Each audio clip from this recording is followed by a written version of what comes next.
Podangi wachego mag yiero teri county ma Migori kama Roslyn Wandigi oyier kende leo mar jagoro mar riwruok mar jopuonj Kenya National Union of Teachers KNUT Katom Nyabwa bende oyier kendo kaka jakom mar KNUT yiero mano timo odiochieng' manyoro. Felix Olo bende oyier kaka jakeno mar KNUT e bade ma Migori.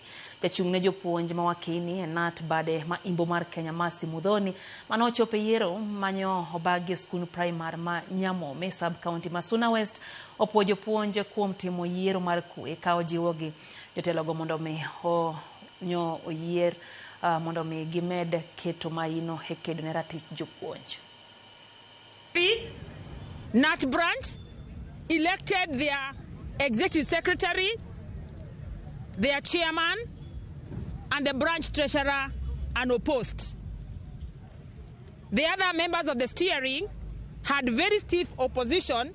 Therefore, today the teachers of Migori have spoken through the ballot and have elected the leaders that they believe in, the leaders that they have confidence in. We, as the Kenya National Union of Teachers, are very proud. The elections were very fair.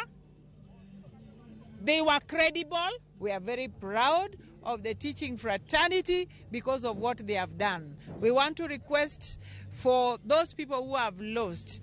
Today you have lost and tomorrow you may soldier and get an opportunity. Migori branch, what is important is the unity and unity of purpose. As Kenya National Union of Teachers, the leadership, we are going to work with them. I know there are men and women who are capable to do the work, and we just say that we are going to make this Migori branch greater and greater again.